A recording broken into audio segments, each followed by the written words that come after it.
Adam, take it away. All right, so first off, thank you, everyone. I know this is a big college sports night. So I apologize for scheduling the game or this meeting on the same night as the finals, but anyways, really appreciate that you're all here. Tell your sports loving neighbors what happened. So with that, my name is Matt Gruber. I'm the city's landscape architect. We're here tonight to talk about the Bonde Ranch Landscape Maintenance District, in which you all live. This is the third meeting that we've had, and before I kind of jump in, can I just get a show of hands real quick of who hasn't been to one of the meetings yet? I've been traveling. Okay, so we got 3 newcomers. That's great. Okay, so I got a couple repeat slides for all the other people that have been to meetings before, but I'm going to keep that to a minute. Okay, like I said, my name is Matt Gruber. I'm the landscape architect for the city of Pleasanton. I've been with the city for over a decade. I'm the one that manages the city's 5 landscape maintenance districts.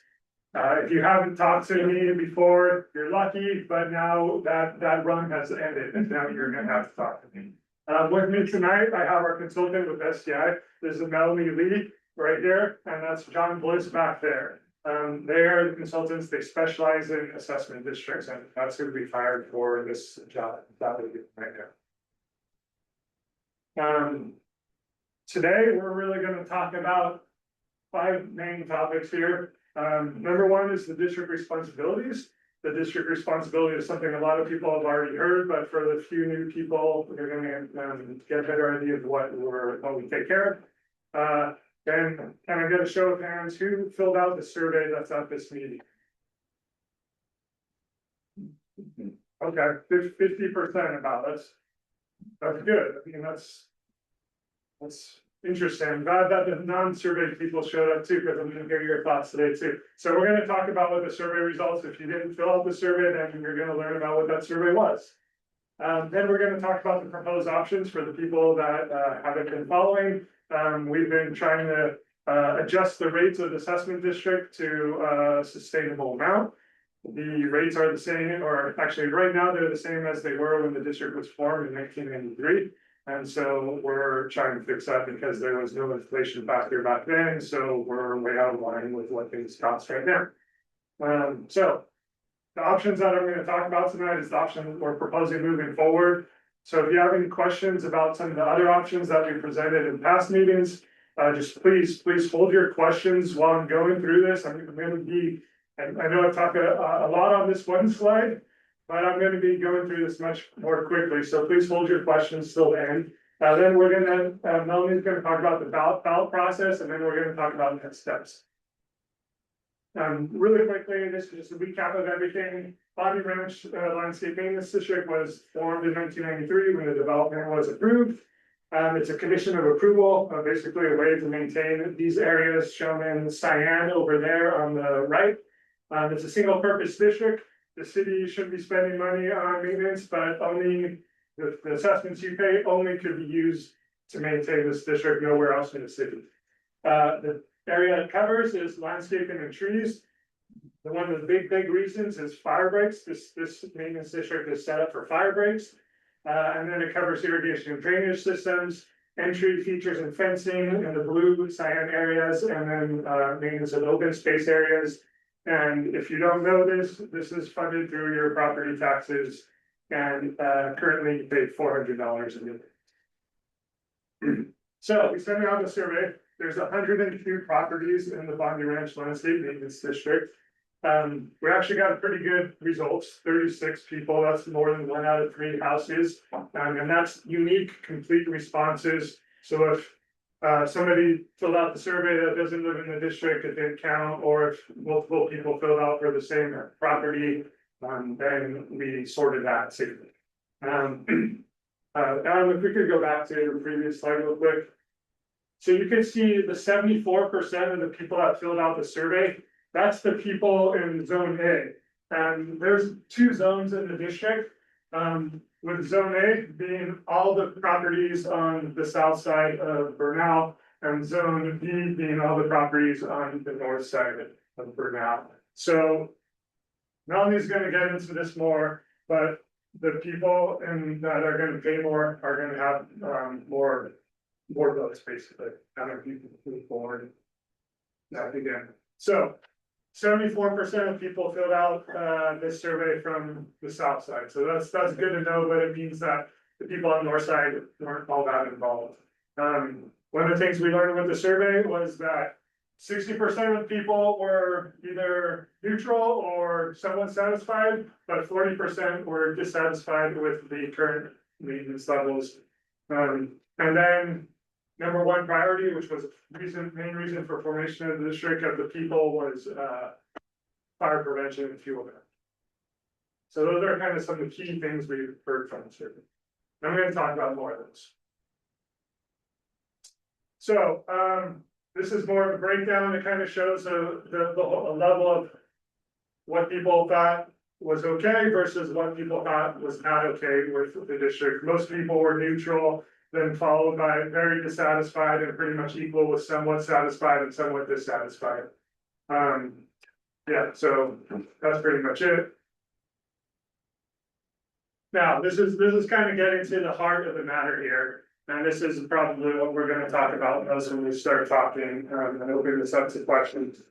Is we presented essentially 3 different options for people to vote on in the survey, assuming that what we voted on found has the most likely chance of passing the vote is going to be what goes on the survey. Now, what you could see is the formation standard, which is the highest level of maintenance, which would be more in line with when the district was formed, essentially. There's only 10% of people were in favor of the formation standard. Highest level of maintenance obviously means highest level of cost. What the city recommended were actually just shy of that. There was almost 40% of the people voted for that. And with the 10%, it leaves us just shy of actually having a passing vote. Now, our concern is that it's not going to pass. And so what we're kind of proposing right now is assuming that the people that voted for highest formation standard and like the city recommended would at least vote for reduced maintenance versus no at all. We're proposing that on the ballot, we put the reduced maintenance option. And one of the things I just want to say about that is this gets back to what I said before, that 75% of the people that voted were in the area with the highest level of votes, which is zone A, because the power of your vote is based off of the dollar amount that you pay. And it's based off of the level of benefit received.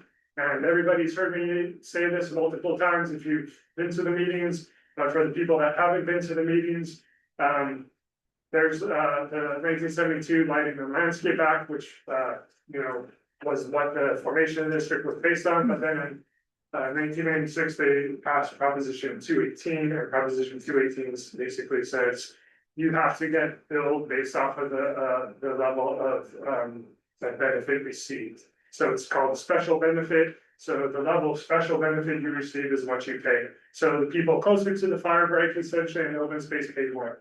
And that's kind of why we didn't think like if the people in zone B actually vote, they would be more likely to vote no because the benefit they receive is less than people in zone A.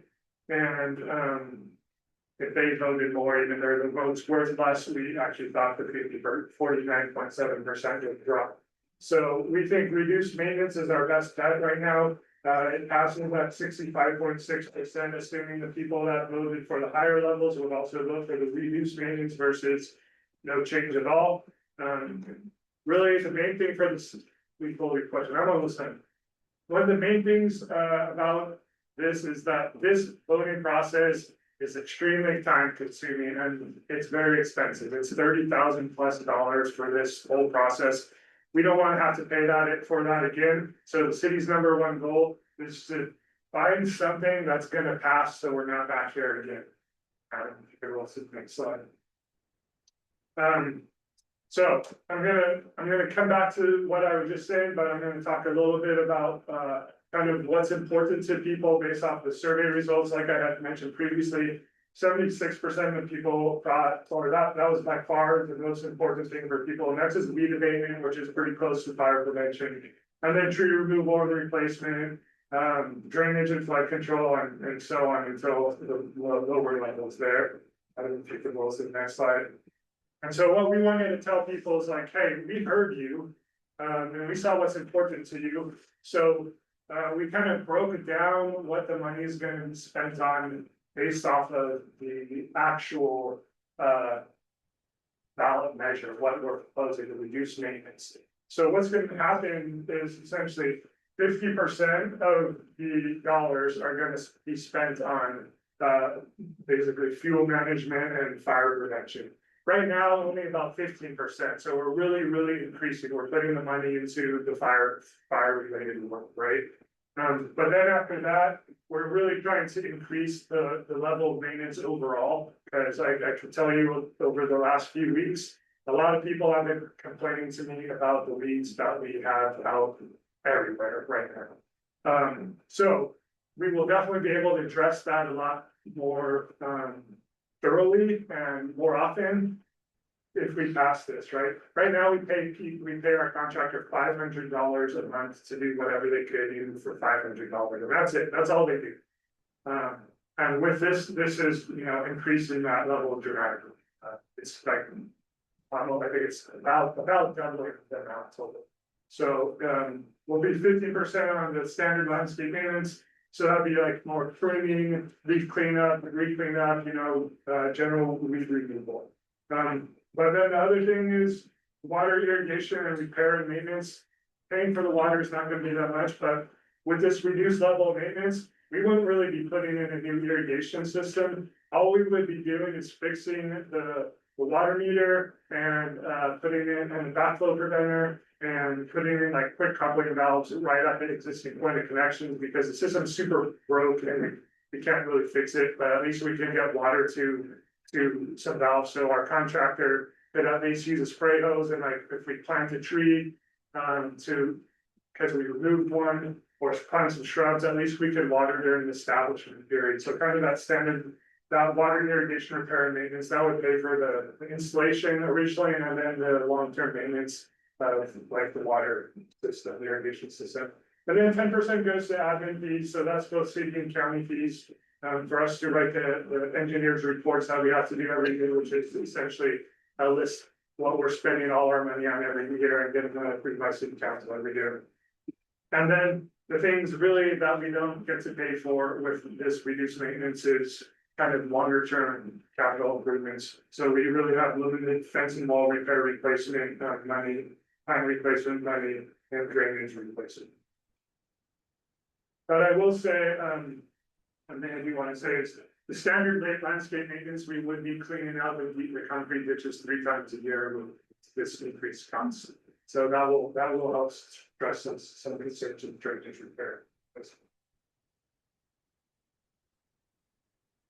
Okay, so this is the big thing, right? So I told everybody at the start of this meeting, I'm going to try and put some more energy in it because I feel like I'm losing it. So let me pump it up a little bit here. So the good thing about this is you're not going to have to pay a lot more money. You pay $400 right now. If you're in Zone A, you're only paying $233 more a year, which is like $20 a month.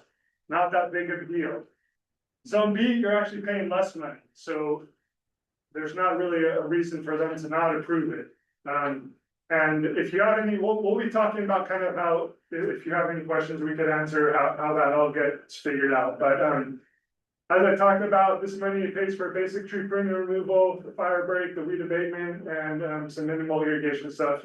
One of the things I really want to talk about today, and that we talked about at the last meeting, is that this isn't going to be like a consistent assessment cost every single year.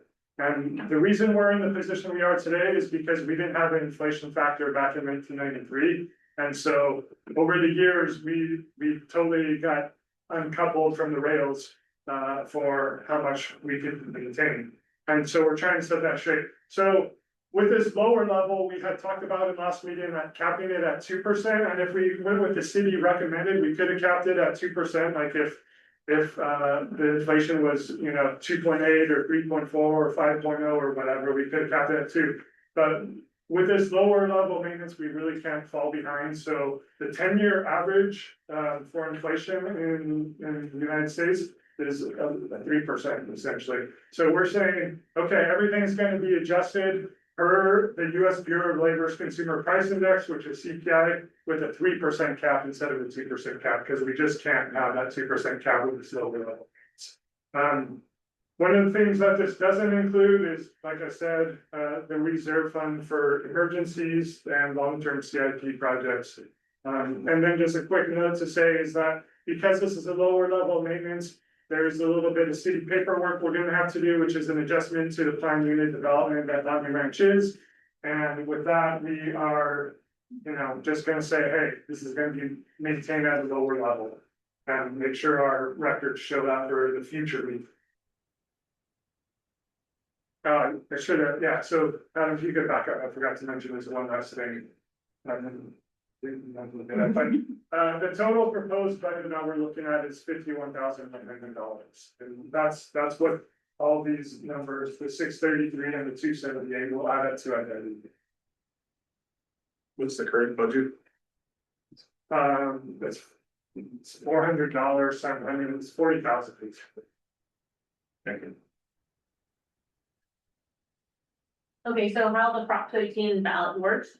So one thing with Prop 218, this is not a general election that will be coming up in June. This is voted on by property owners. So each property will receive one ballot per parcel. Since the majority of because all of the properties are single family homes with one exception for the city. There would be one parcel on each ballot unless perhaps you have to have over 2 parcels in the district, they need to have 2 parcels on your ballot, and there'll be an example of that shortly. But each property would receive one official ballot in the mail. These are as Matt said, that these are weighted by the assessment. So the amount of the proposed assessment that would be on your ballot is the amount of the central votes that you get. Again, it's very different from a general election where it's one registered voter, one vote. This is one property based on the proposed assessment. Only return ballots count. So once we close the public hearing, we tabulate votes. We do not consider the total assessment based on the 51,000. We only base it on those property owners who returned their votes. The simple majority is to pass, so it only needs 50% of the weighted average. So we take a look at the total that were returned, those that were yes votes, those that we sum up those that were yes votes. Some of those that were no votes, and if the yes votes are 50% above, then the assessment is approved. The ballots will be mailed on May 15th, so the deadline is July 21st. Again, and I'm gonna keep saying this is not a general election. Postmark dates do not count. This has to be received by the public hearing date, and the public hearing date will be on July 21st. And so again, ballots must be received at City Hall for the public hearing. This is a copy of, or an example of what the outgoing envelope will look like. So we make it so that it looks easily to identify in your mail. These are ballot documents from the previous ballot measure that was done for a different city. As you can see, this is the outgoing envelope that they had. Inside, we also include a notice, which is an 8.5 by 11 4-sheets, which explains a lot of information that we have to have based on Proposition 218. We have the ballot, which identifies yes or no. It gives some information about the public hearing date, how to contact us if any information is incorrect. It has the property owner mailing address with the APN and the proposed amount. So we do use the county assessor's data for mailing information. So if by chance your information is incorrect, or if you don't receive your ballot within a certain amount of time after they're mailed, please give us a call. We will we will send you an updated one.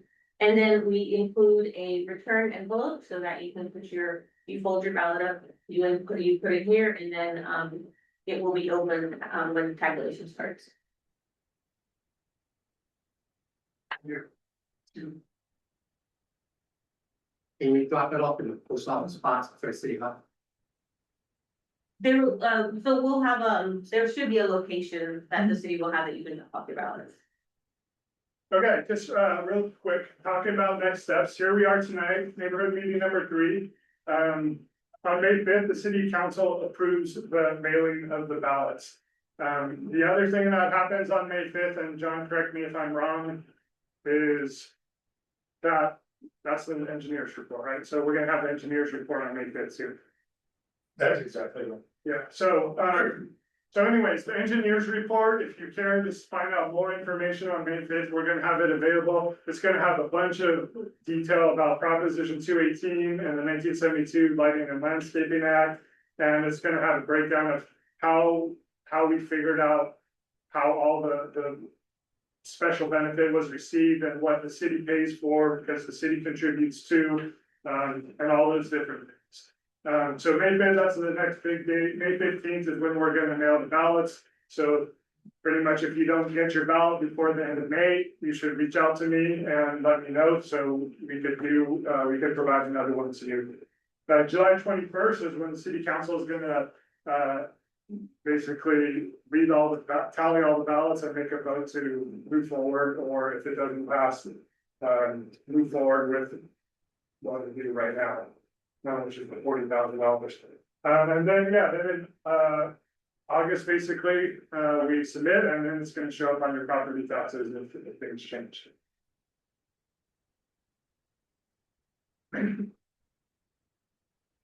So, a yes vote, which, I would just say, more than one people live out a lot of properties. So if you talk to your husband and wife and they wanna vote yes, please have them vote. And if they want to vote no, you please vote. But yeah, really the main thing is that this is an expensive process, $30,000+.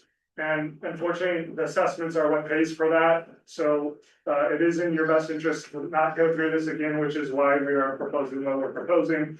But a yes vote, it means increased fire break maintenance. It means weed abatement to reduce fire hazard. It means a lot more tree pruning and tree pruning and hazard removal.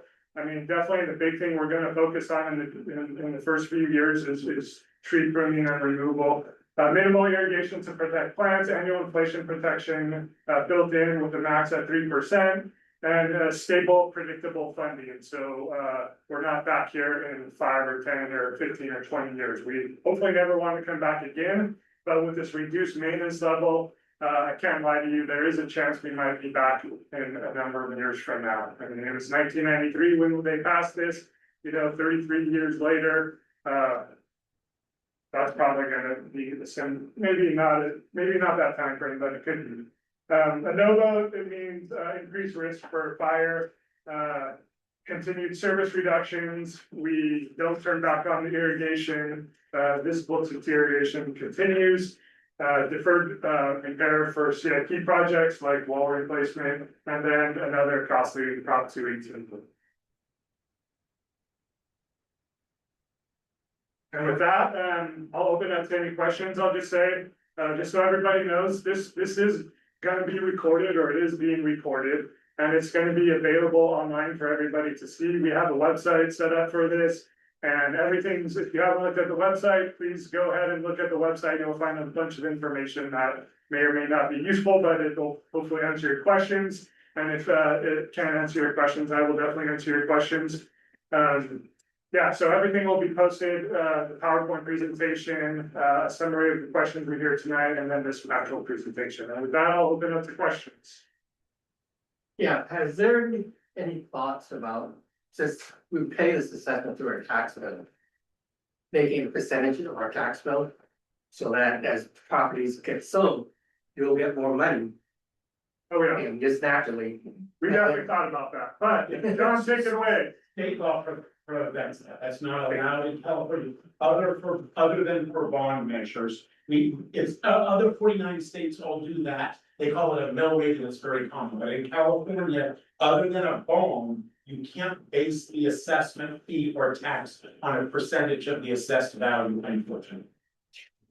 And then secondly, given that the assessment pot that we have now isn't that large and we use up 30,000. What's gonna happen if this gets a no vote and we don't have enough money to fund Yes. another one of these?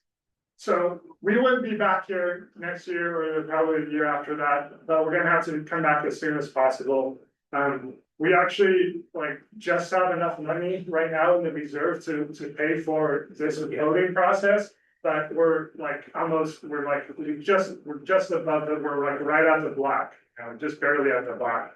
So we'd have to kind of reassess things and figure out how we could set aside money for another Prop 218 vote. But there wouldn't be any money for fire prevention or anything else Well, either. we would still proceed with all the minimum stuff that we have to do as required by the state, like the weed abatement that we do annually. We just would do it at the most minimal level. And, there's trees that I know have disease that have to be removed and, we may not even be able to do that. We don't need concentrate on the life and like, whatever, safety, all the safety, that's all we do. So, the original was talking about 400 per parcel. And my understanding is up to this year, we're only going to be charging 300 per parcel for the last 3 years, is that correct? Mostly correct. So I'll say this, okay, so Okay, so roughly, so Yeah. you're saying roughly, so Yeah. instead of getting 40,000 a year, you're getting 30,000 a year for 33 years. So basically you lost 330,000 over the 33 years because you're charging less 10,000.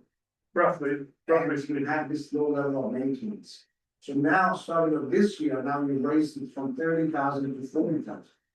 And even with the 30,000, you got $35,000 of excess fee that you are now have to go for the home voting, correct? So, if you go and start charging 40,000 a year instead of 30,000 we were charging, you have $10,000 extra that you didn't have the last 33 years. So it's not gonna be as bad as that you're talking about, even if the vote doesn't pass this, all the households pay $400 a year. You have an excess of 30,000 starting this year for what you had the last 33 years. So I will say, yeah, of course, we are gonna be better off, we are better off this year because we restored the assessment amount to what was originally approved. Before Prop 218, which we talked with our city attorney's office, that's something that's like legal, so we restored it. And that gives us an extra $1,000, but we still fall very, very short. I know it's a lot better, you're right, for sure, we're in a better position this year than we were last year. But we need to be even in a much better position than that. I mean, if you go back to last meeting, we showed you what you would be paying if we just raised the assessment rates based off of inflation. And it would have been way higher than the 51,000 that we're proposing. It would be even more money than what we had recommended as a city, 10,000 more than what we recommended about. So if we are at a consistent standard of maintenance that whole time period, we're still at this, $51,000 rate. I think we're something like 20 to 30,000 less than it would have been. But you're gonna get 10,000 extra every month, and then and you still have another $35,000 in reserves. Which if you don't go to the ballot, right, so you're gonna get. That's a foregone conclusion. We're going through the balloting. It's not something that we could not do. It's like we have a financial responsibility as a city to go through this process. I wish we had done it 5 years ago and 10 years ago and back in 1996 when we could have done it much more easily where people actually didn't pay increased rates and we just inserted inflation factor. But we're 30 years down the line for making a bad turn and we have to correct it. So that's where we're at. I have two questions. So if I understand correctly, the folks in zone B are now gonna be paying less going forward than even the last couple of years. What was the thinking to lower their rate when we obviously don't have enough money? I'm in zone A, and of course, makes a difference. Yeah.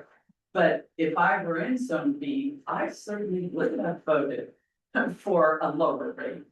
Right, because I'm not gonna get the advantage. So what was the thinking about lowering Yeah. Zone B, every Zone B parcels? So I'm gonna talk a little bit about, what how we set those, but John's gonna get into the details of those.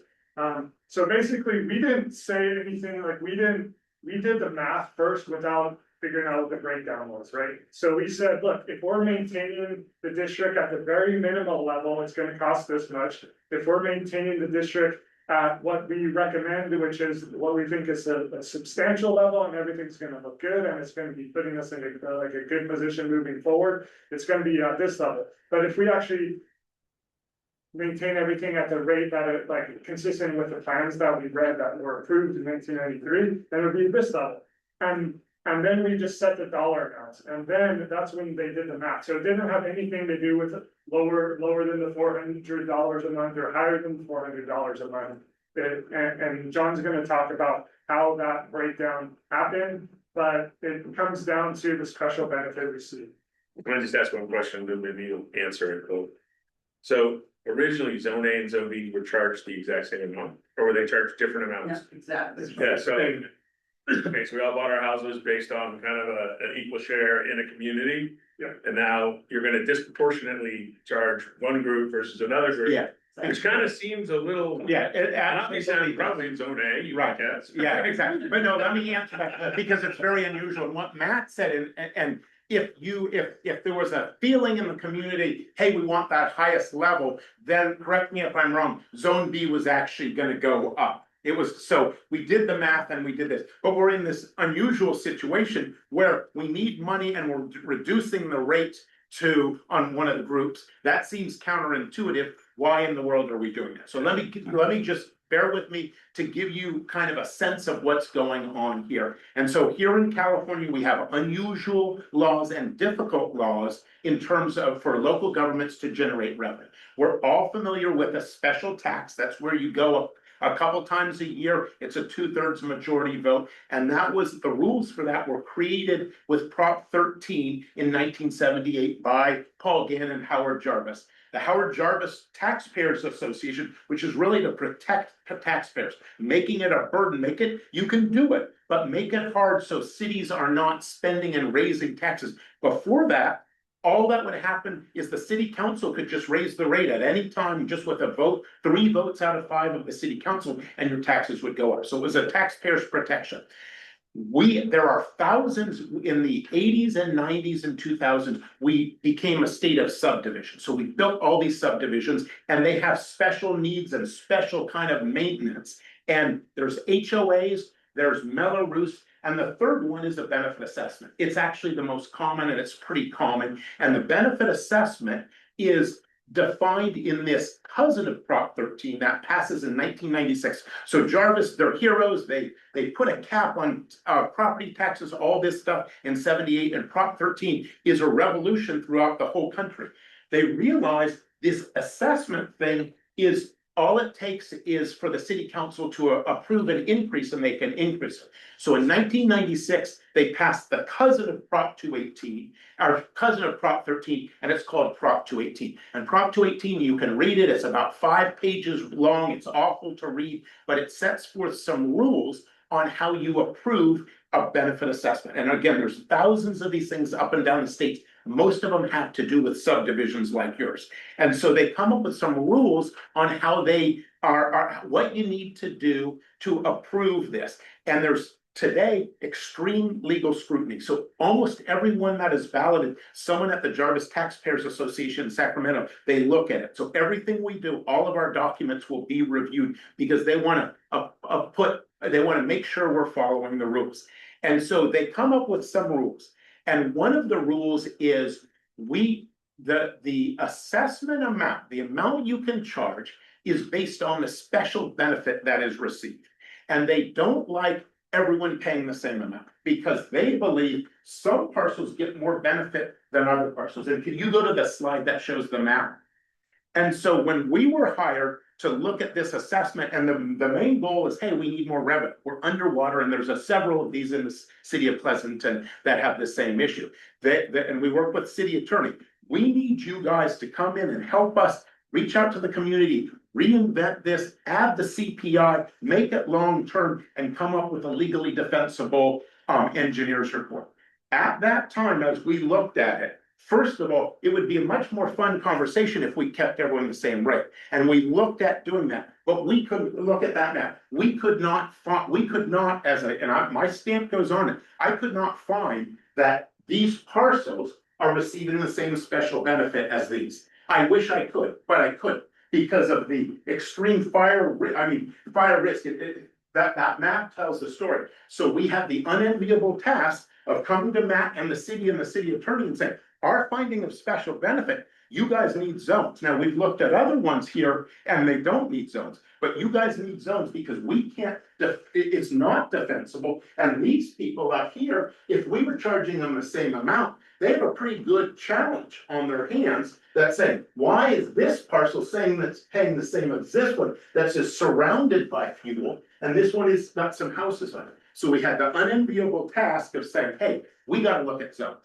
This is not, it's a weird one that was thrown together 30 years ago, and we made that decision that we had to have zones, and the special benefit was different in those two groups. And then we calculated what that difference was. That's why we're here today. Okay, so my follow-up question is that are the people in zone B gonna be receiving less benefit than they did in the past? The proportionally, well, I've got to be a little bit careful. I have to choose my words carefully because let me respond. You're not going to like this. This is a consultant's answer, but going forward, our finding is that the special benefit is different in terms of those areas. I get that, but they're not gonna get less benefit than they've gotten in the past. I'd have to think about that. Well, I don't, because they have been paying $33 a month for 30 years. Right. There is no hardship to pay to continue to pay Yeah, $33 exactly. a year, next year and the year after. My question is, why when you need money so much? I'm gonna be Yeah. paying the bigger amount. Why when you need money so much, would you reduce the amount that they're paying? You know, Right, you can't just set the rates. Prop 218 couldn't be clear. We can't just set the rates willy-nilly. We have to be defensive. And I think where you're going with that is, let's raise everyone's rate. No, leave their rate the same, they understand you have to pay So more just because to be we clear, get more benefit, but What we recommended as a I city. understand that, but they shouldn't pay less. So we have, but how do we stay in proportion? We have to stay in proportion. But hey, could I just make? They're not gonna get any one more point or any clear? less service than they've been getting. Right. But you're going to give them a reduction because legally you have to. That's You right. said we're in agreement. What I wanna say is what we I don't like proposed. it. what I the don't city- either. what Yeah, the I don't city blame you. Proposed originally is that they basically paid the same, almost the same amount, about $400. That's the city recommended, and your rate would have gone up even higher if you're in Yeah. zone A.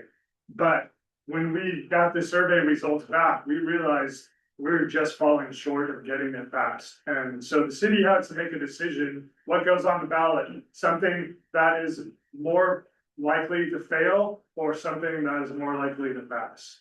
and This whole thing is not gonna be a plus for any of us. Yeah, You'll still receive a greater benefit. I understand the challenge. I guess reducing some, raising others, leaving the zone be the same, raising us, I get that. Cause we get more benefit. Yeah, we shouldn't reduce that was weird. It's weird. I totally Because it's agree. I would like be putting a- remiss to not say, it's not, We it's all an bought the houses at unintended, the it was an same- unintended consequence of, we came up with it. We thought everyone would get to the city recommended or the higher level. When we heard from you, you want that minimum level, we reduced it, but we have to stay in that proportion. Or that the legal risk to the city is too high. I obviously live in zone A. Yeah. I have seen weed whackers come through behind my house in the berm and clear out weeds. I've seen one little cleanup at the bottom of Livingston. You're lucky. But that's all I've ever seen. I never see water. I never see, 23 years I've lived here. I don't think the water's been turned on in the 23 years I've lived here. So So what am I gonna see that's different? I'm happy to hear they're gonna clean out the sewer drains again, Yeah. because I've been doing that myself, and Yeah, that's so- really hard work. I totally agree with that. They used to Yeah. clean those out themselves, so if they're gonna do that 3 times a year, that's great. And at the So- last meeting, I also said, there's an oak tree that's got a lot of dead wood underneath it. And if that burns, everybody up the hill is gonna burn as well, I'm so not- I believe in I'm this. not against this. I wanna know, what am I gonna see that's different? So, yeah, so I'll answer that question. So, like I said previously, we pay $500, but $6,000 a year for maintenance. And the only thing we do besides that is if a tree is about to fall or falls, we take care of it.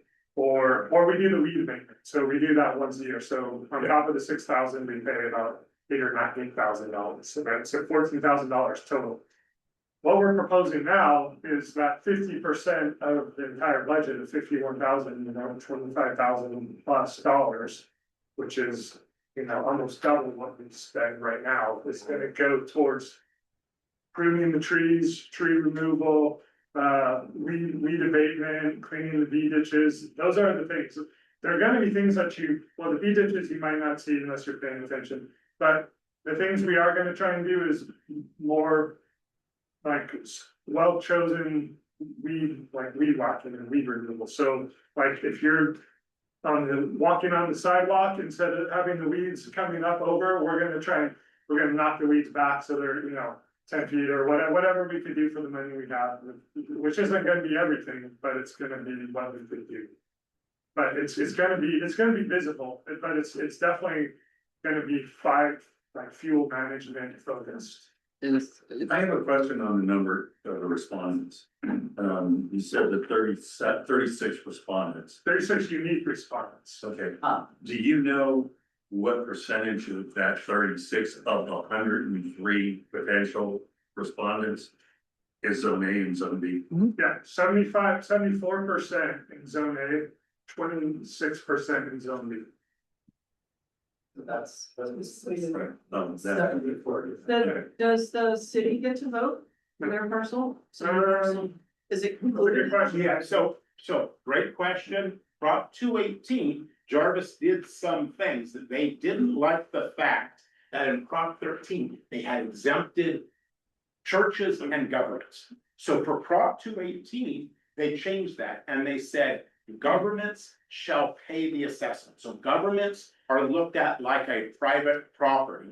And so the city will receive a ballot and cities make decisions. We work with cities, counties, school districts, and they make decisions. Sometimes they vote it, sometimes they don't. And I don't know what the city's policy would be on that. You need them to vote. 3% of inflation is on both zones, yes. Okay. Actually, get one clarification on this, that this may make you feel a little better. The way it's balloted is the maximum CPI allowed is the actual US Department of Labor index. So if it only goes up 1%, it's only 1%. It's not automatically 3%. That 3% is actually added. It's kind of added to make this more attractive. And what it's saying is, let's say we had a crazy year where it went up 7%. The city can only increase it 3%. So it's a cap to help lessen if there was some high inflation. Typically, even though I told you it's only 1% it's been between 2 and 3% for like 10 years. We don't know what it's gonna be in the future. So we always tell people to budget pretty close to that 3%, but it's not an automatic 3% and it's voted on. It needs to be affirmatively voted on by the city council each year. So you said about 50% is going towards the tree maintenance and the fire and stuff like that. Where is the other 50%? Could you go back to the slide? Yeah, you gotta look at them. Yeah, so you can see these top two categories, 50%, and all the rest goes to. Like the standard landscape maintenance, which is the things I talked about, the bee ditch cleaning, pruning. I'm not talking about this moving forward, I'm talking about last 33 years. You just said, roughly that's 50% was going towards that, and we didn't have any of this other stuff, so where is that? What is that 50% going last few years, the last 30 years? We haven't been spending 50% on the last few years. Yeah. I thought you said there, you said you spent about, No, what I'm proposing is we spend 50%, which is a drastic increase. So, let's say the last 30 years, we were getting, you had $30,000. You said you paid $6,000 to a landscape contractor to do the reabatements and the fire stuff. Yeah. Another $70,000 for the trees. So what about the other $14,000 every year? What was that for in these years? Because we didn't have any water, we didn't have any, we have nothing. So where was that money going? Yeah, so, 5 years ago, I just shut off meters for the irrigation meters because there were so many leaks. And every time we turned them on for anything, if our contractor went out there and wanted to do spotted it. Website, point them to the website. Yeah, go to the website, you can see, it's in the engineers reports, if you look up the engineers reports, they're all posted on the city's website every year, thank you very much.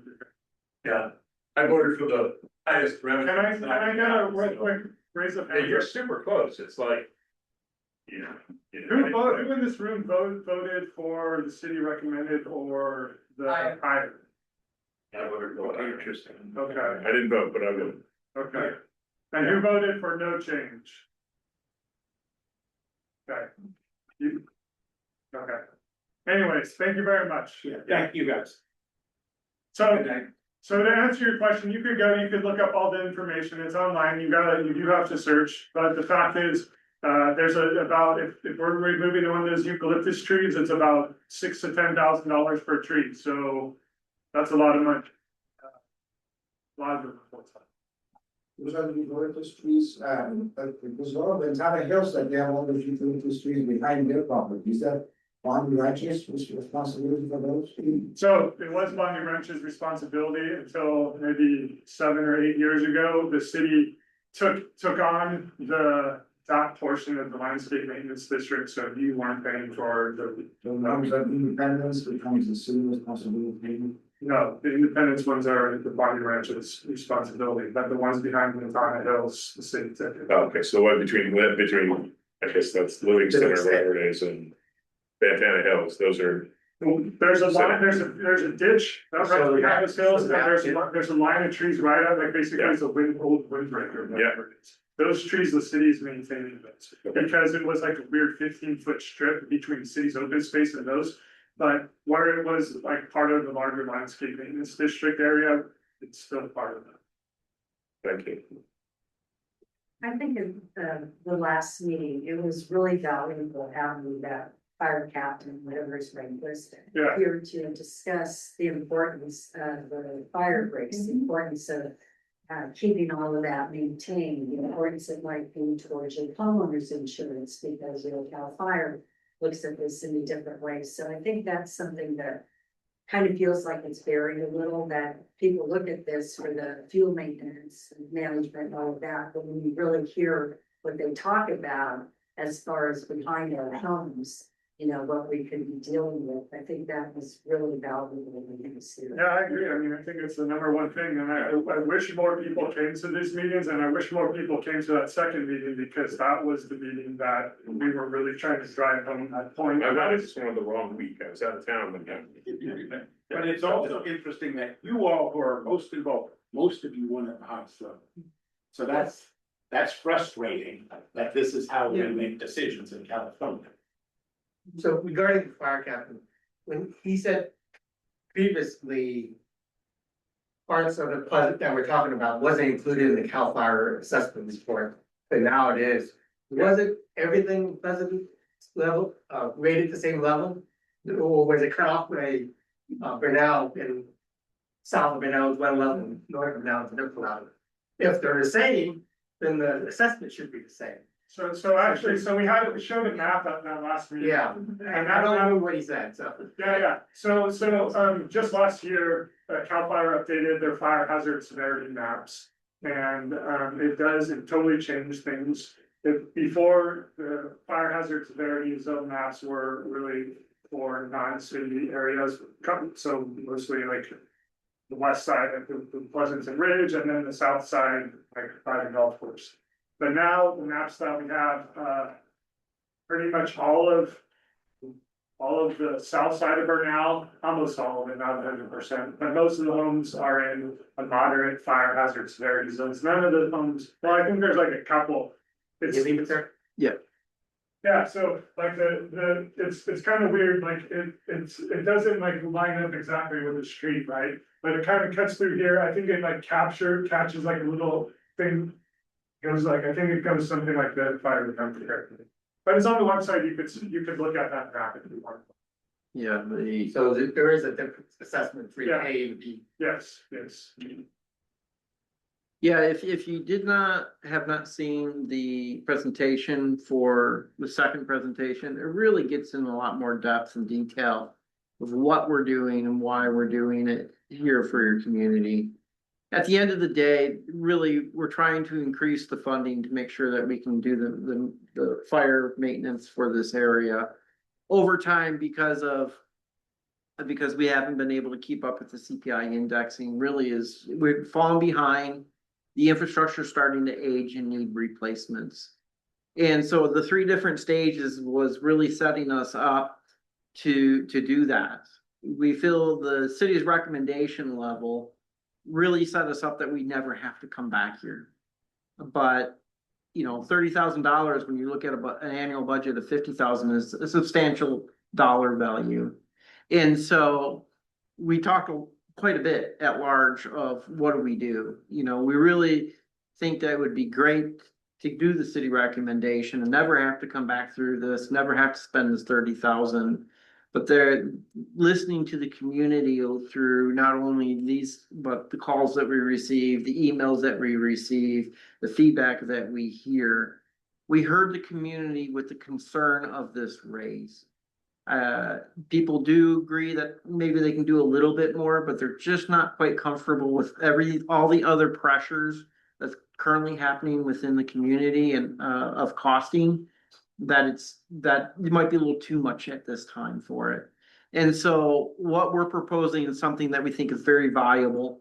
Getting the CPI indexing really extends this out until there's something major that comes up, right? What this is gonna allow us to do is slowly prune up trees. We're not gonna get out there the first day and prune out all the trees. Unfortunately, it's gonna take us years to start working towards this. We're gonna attack the diseased trees, the ones that are the highest fire. We'll get our fire department offered to come out to help point out areas that they felt concerned they want us to address.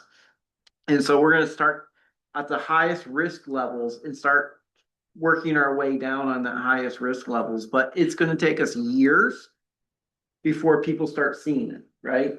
It is a big area. It's quite a bit of acreage that's out there. And, $6,000 to hit one tree, right?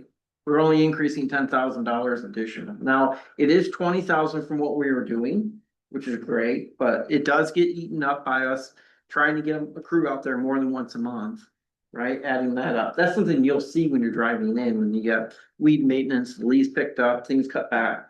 That's some of that you'll notice when you're out walking the dog type things. That's something I think is important. It's part of your community, how your community looks, right?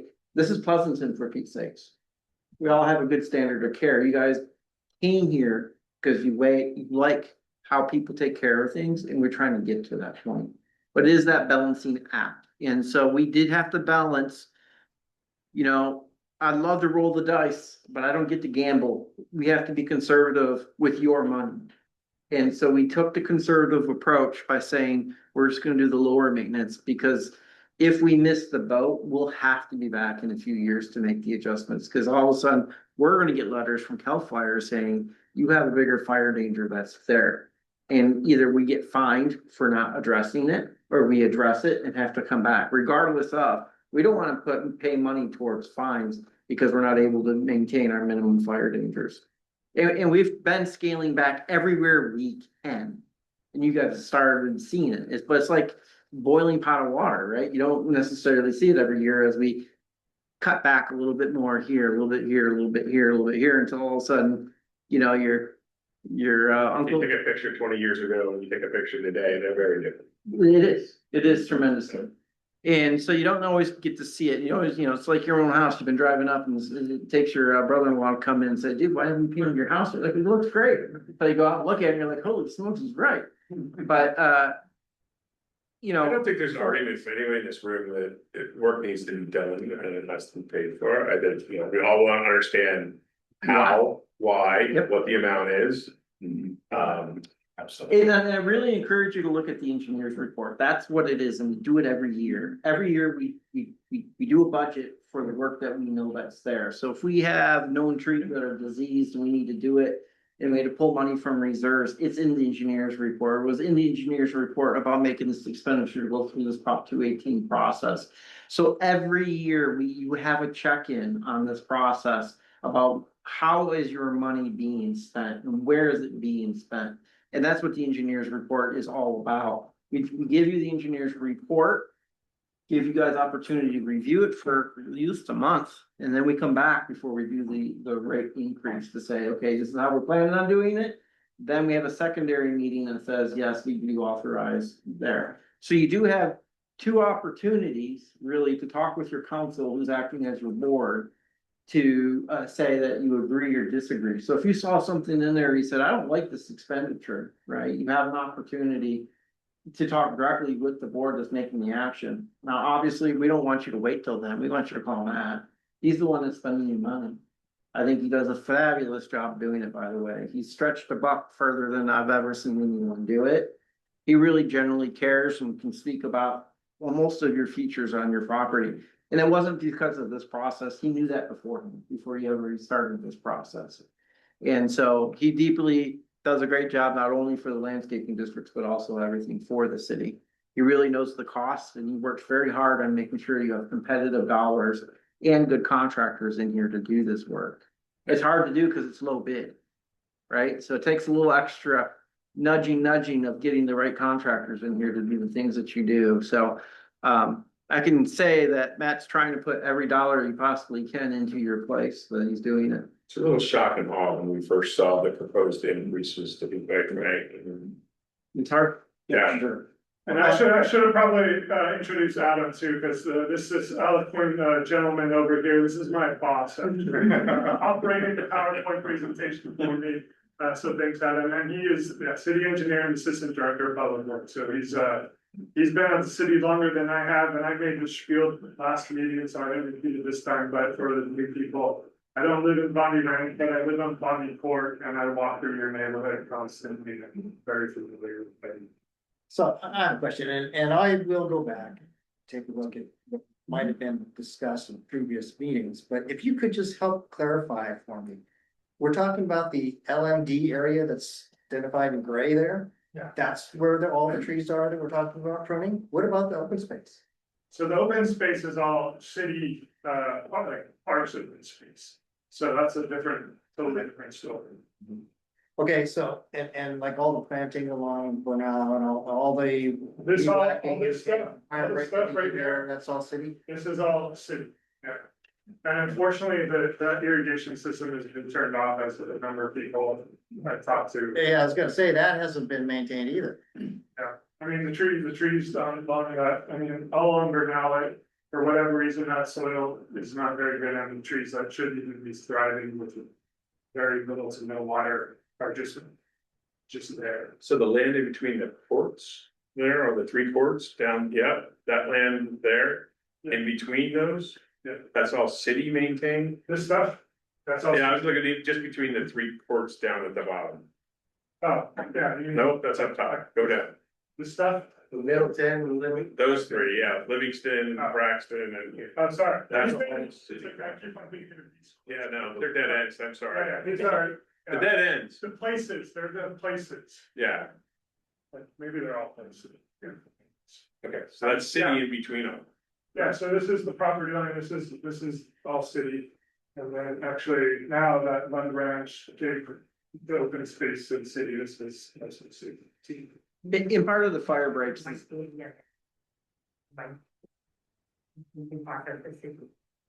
No, the light blue area is the area that we're talking about needs to be maintained. and that was The designed. city area is, no, there's no I don't think there's gonna be any change.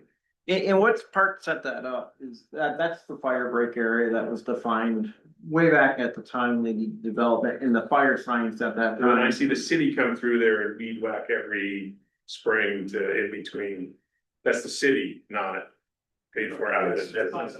The people behind the homes, that's all, that's the That's- landscape maintenance district. It's a 20-foot Buffer. Gotcha. fence. You've probably seen the poles out there with the white cap on. Yes, They're 30 feet. Is it 30? Okay. 30. And again, that is primarily a fire buffer. At the time when that was developed, that was what they thought was a defensible space against the open land fire towards your area to help break that so it doesn't transfer from the open land area to it. What they've came up with changes in the environment and different things like that, that is part of what they could talk about is the importance of really getting that done right. Because the severity of wildland firing, they've learned a lot over the last 30 years. And what it takes to be defensible for this, and so this is like the bare minimums. Nowadays, their recommendations are actually even more. And so it really, we talked a lot about ladder fuels during the last ones, and these are those branches that are sitting down low. And this is when we talk about pruning, it's pruning the dead out of the trees so that it can't go up into the canopies, which is what throws the ash onto the roofs and everything and transfers those fires to the properties. And so, yes, we went in there, we racked, took it down. And it's actually pretty good to keep the material there because it helps muffle the fires, which I thought was kind of productive. I'm like, isn't that fuel for the fire? They actually said, no, it's actually better. But it's the ladder fuels, and that's the trees. And so that's where we want to get all those dead branches and the lower hanging branches. So if there is a fire from the open land fight space areas and comes into that area and can't get up into the canopies, that canopy fire, those trees is really what is dangerous to the homes that go with the firing. Yeah, okay. Any other? Actually, the trees, most of the trees are the bottom of the, living soon.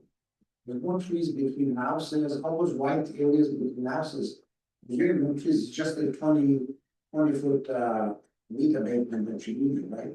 No, there's definitely trees back there. If you remember the last meeting that we had, I showed some pictures of what's happening behind these homes, and there's definitely some large trees.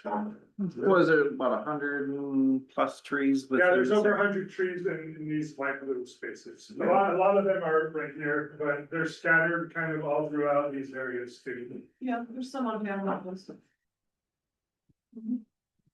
With no trees. All right. This would address my concern in one area that's a burn that needs to get some. And you know, we encourage you to talk with your neighbors. Really, it's important, regardless of what their vote is. We like to see a high turnout of the votes, right? At the end of the day, this is a public process for you. And the more that people that turn out and do the votes, right, the more that the community speaks of what they want. You know, a lot of you guys are supportive of this rate increase, and we're glad to hear that because we can provide more benefit to you, because we wouldn't be asking for it if we didn't think it was necessary. We've also had a large range of folks that wanted to, improve the landscaping when you drive in to look at those areas, which would have been much higher. And we would like to entertain that, but you have to have everybody more support so it can pass the vote. And I think if we try to put it back to the formation levels and do more areas that go with it, it just was not sustainable from what we heard from a lot of members of the community for it. And it's hard. Nobody wants to tax themselves for these things. But I can also tell you, if you try to go out there and just hire somebody to weed whack behind your house, you're spending $3,000 to $4,000 to just do the back acreage behind you. If you had to hire somebody individually to come out and do that, because I have to do it at my house, right? And I have a small fraction compared to 35 feet. Go to a hillside, and they want to charge me $3,000 a year, so I get my teenager to do it for a swift kick in the butt. But it's the reality is because we have volume, we can get better pricing that comes along with it. But yeah, it is sticker shock. And we just raised your rates too on it. And it's a valid concern, right? Hey, you just got $10,000 more. What do you mean? Well, to be honest with you, is because we didn't address this for years, decades, right? Now we got to play a little game and catch up, unfortunately. We decided to lower from 400 to 300. The original amount was 400. Why was it lowered to 300? Okay, so this gets back to, this gets back to Prop 218, and it is a good question, so. Back in 1996, Prop 218 passed, $400. In 2000, the engineers report said, you know what, we're actually only spending $30,000 this year, so you could only charge the assessment that based off the engineers report. So if you're saying, hey, we're only spending 30,000, you could only charge 30,000 to everybody. But what that engineers report didn't include was building a capital reserve, so we would have to do tree removal and all that stuff. And then, for whatever reason, it just stuck at that level until I found a bunch of old documents this last year, and I sat down with the city attorneys and SCI, and we talked about like, hey, can we actually restore the rates? And we did, but it's only because I dug through some old boxes in the back of the storage building and I found some like information that we had not had before. Yeah, so that's exactly right. So my theory is when all of these assessments were set up, they set a rate and it was kind of a high rate at the time. They didn't have any CPI and they didn't have capital reserve. That was typical up and down these thousands up and down the state. And some year they said, oh, we didn't spend it, let's lower the rate. And then that got lost in the weeds and they should have come back up the next year. And we always recommend in a case like this where you're underfunded, you got to get that maximum. And so Matt is exactly right. He's the one that was able to do that and work with the city attorney who was comfortable. We were comfortable. We said, whatever you balloted or whatever was set up at, you can always go back up to that. And they ultimately did it. Unfortunately, to your point, hey, you got 20% more. Why do you need more? Unfortunately, that's not enough just to go from the 300 to 400. We wish it was, but it isn't. It's kind of one of those things is if there was CPI indexing. Yeah. Or we went back to the 400,000, we wouldn't see as higher level increases. If you had CPI indexing, actually we would charge them more. Yeah. You would actually have a much higher level of standard of care, you would have a reserve, everything would be maintained. So, you know what, shame on the city for not doing this earlier, to be honest with you. I'll take the, we'll recognize where it is. And I apologize where we're at, but it is where we're at today and we don't want to kick the can down the road any further. And so we try to get as serious as we can. We take this very serious. Matt's been working on this for a couple of years now. This isn't the first time we've approached the landscaping maintenance districts about increasing. And the first go around it was, heck no, get out of here. And we wanted to take the time that we're doing now with the additional public outreach for this to really convey the message so that you guys understand or have the opportunity to better understand what this whole process is, why we're doing it, and where your money is really going to. Look, as you guys said, they're gonna still impose more tax on themselves, but I think it's something we need to go do, so. Yeah. So I mean, we all. My company is. We're much smarter on wildland fire, and I would go up and down the state and I say, we're pretty good on earthquakes. We've prepared for that for 50 years. We're pretty good on flood. We've been terrible on wildland fire, and it's our biggest risk. And it's gonna put our state, we're gonna go broke. We can't, remember a few years ago, PG turned off the power for 8 days? You can't have the 4th largest economy in the world turning off its power. So we gotta get serious, and it's investment, and it's equipment, it's suppression, it's vegetation management, all of this. And people are starting to take it more seriously. Well, we're gonna pay it in our insurance. Yeah, if we exactly, don't do which is a Right. huge problem right now. Yeah. We can't get insurance, the insurance companies are going broke. So you're absolutely right. Yeah. I have my property is right there, 909 Road Place, and I'm not able to get a fire insurance right now. Is that right? Yeah, So this is a huge issue. Fire insurance is a huge issue and it's only gonna get worse. And we just, as Californians, have to invest much, much more than we're investing. And we have the greatest state on the greatest place on the planet, but wildland fire is gonna be our downfall unless we invest in it. So I'm. And get off my soapbox. So I'm sure you must have presented, from last meeting, what were the outcome of the vote? The lower maintenance.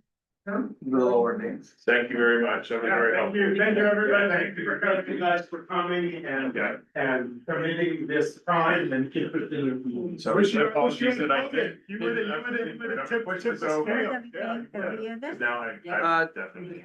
It's right, I'll show you so you're gonna go I don't to wanna six spend any- 33, so right now you're at I just don't 400, like go to this one third going down. Yours own is. One of the line items will be 6:30. Even flat, pretty fast, but. Correct, if you vote yes, That was your good. assessment of 400 I was on it. is 633. Okay, well, thank you. Yeah. Response that you guys got. Good, how are you? Yeah, let me go through that for you. Only meeting I'm Yeah, like. let me stop no, I do not stop. I'll do it. Time you guys did like 6 o'clock. Afterwards. Later on. So, yeah, so. But I came.